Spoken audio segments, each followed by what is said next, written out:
Welcome back students in the next part of this series. Here I'm going to discuss about spherical mirrors.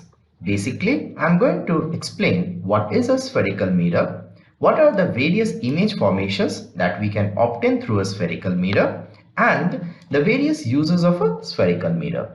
So let's start.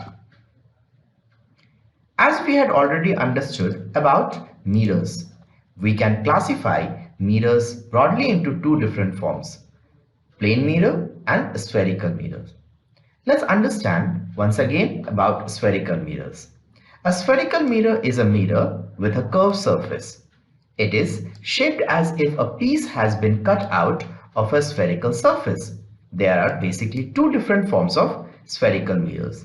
They are as concave and convex. Here you can see a concave mirror used to have a reflecting surface from the inner side, whereas a convex mirror used to have a reflecting surface from the outer side.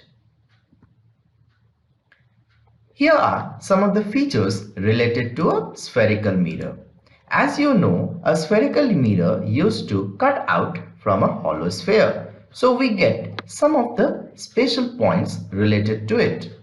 The center point of the spherical mirror is called the pole. So here you can see the point which is on the curvature of the mirror is known as the pole.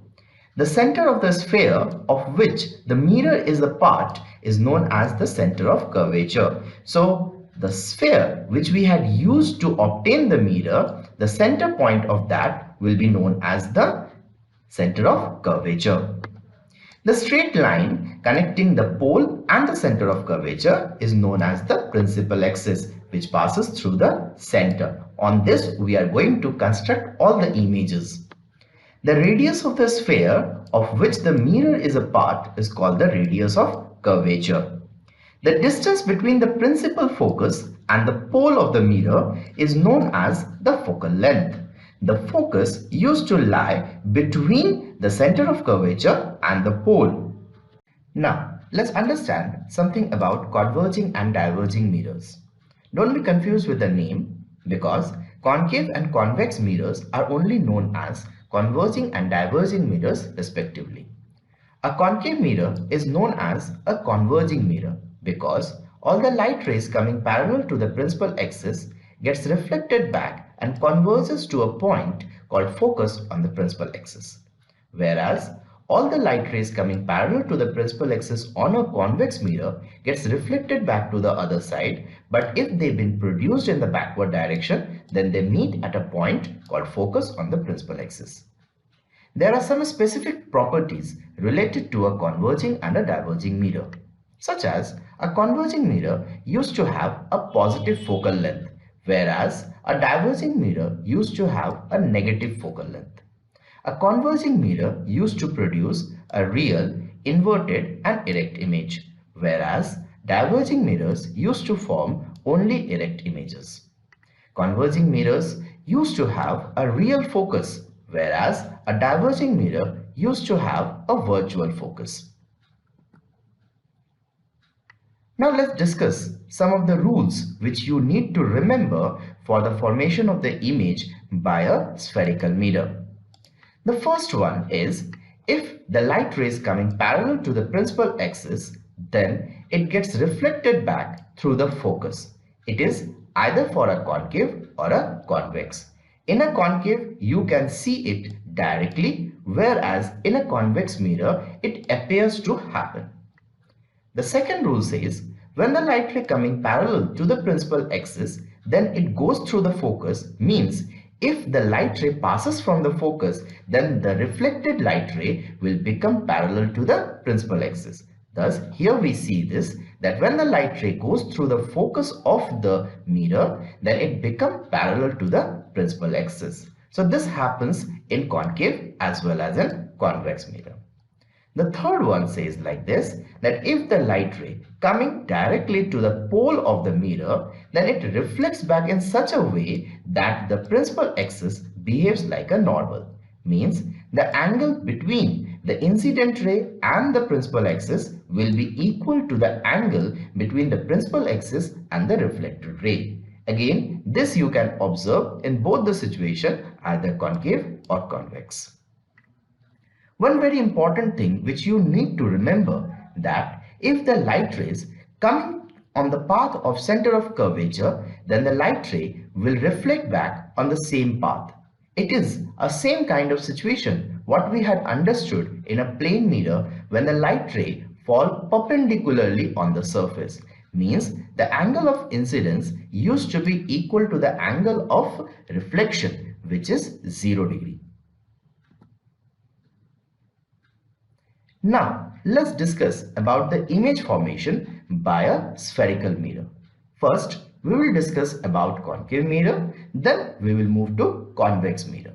So the first image formation which you can see by a concave mirror is for a position when the object is placed at infinity. So students, remember, you have to keep these things in your mind, that what is the position of the object and what is the position of the image respectively for that particular position. So here the first one, as we are discussing, as the position of the object at infinity, then the position of the image is at focus.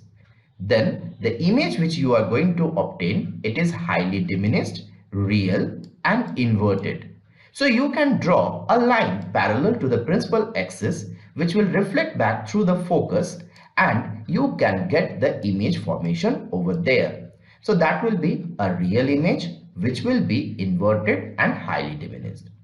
Let's see to the next situation. When the object been brought close to the mirror to a certain point, say as beyond C. So we have a certain point. So here the position of the object is beyond C. Thus the image is going to form between F and C. So here you can see that the object been kept beyond C. Thus the light ray which is coming parallel to the principal axis gets reflected back through the focus, and another ray which follows through the path of center of curvature reflects back in the same path, and the intersecting point gets the image formation. Here we are obtaining the image as diminished, real and inverted. The third image formation we are going to observe for the position when the object is placed at C. Then the image is going to form at C only. So here you can observe that when the object been placed at C, then the image is also forming on C. So the first ray is coming parallel to the principal axis, gets reflected back through the focus. The second ray is coming on the path of focus and gets reflected back from the mirror. So where it is intersecting, the image is going to form. Here the image will be real, inverted and same size of the object. Next image formation we are going to observe for the object which is placed between C and F. So as we take the object closer and closer, we observe this thing, that the image is going to be more bigger in size. So here also we can find it out that when the object is placed between C and F, then the first ray which is coming parallel to the principal axis gets reflected back through the focus, and the second ray which comes through the focus gets reflected back over here, and where they are intersecting each other, the image is forming. The next image formation we are going to see that for the object which is placed at F. So when we keep the object at F, then the image used to form at infinity, because you can see that both the reflected light rays are parallel to each other. And according to the mathematical rule, we know this thing, that parallel light rays or parallel lines don't meet to a certain point. So if they will meet to a certain point, then the image can form at that place. Therefore, we say that the image used to form at infinity. But wherever or whenever the image will form, it will be highly enlarged in size, real and inverted. The last image formation we are going to discuss about a concave mirror is when the object is placed between F and pole of the mirror. So when you bring the object so close, then you obtain the image to the back side of the mirror. So what actually happens, the reflected light rays gets back in such a way that they doesn't appear to meet in an actual situation. So they appear to meet at the back side of the mirror, and where they are meeting to each other, the image used to form, and that will be a virtual image. So out of all these 6 image formation through a concave mirror, this is only a virtual image, whereas other 5 images are a real image. So here you can see that the image used to be enlarged, virtual and erect. Now let's discuss about the image formation by a convex mirror. So here you can see that just only we have 2 images formed by a convex mirror.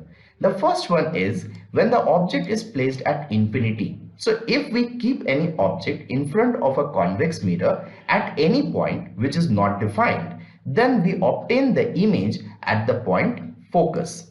Means the image is going to form at focus, which will be virtual and erect, because all the light rays gets diverged to either of the ends of the mirror and they appear to meet at the point called focus.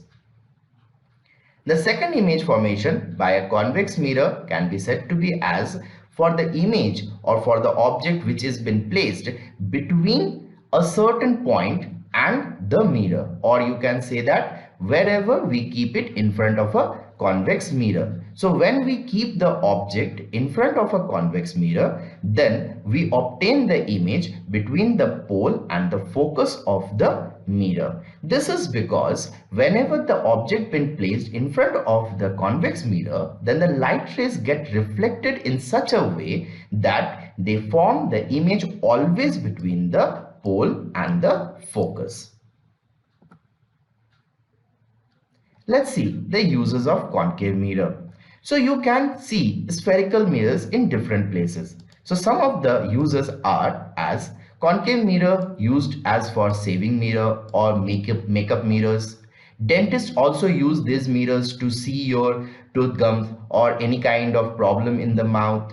Car headlights or torch back portion is also have a curved surface, that is a concave surface. Convex mirrors are also very useful. They are used as rear view mirror or security mirrors.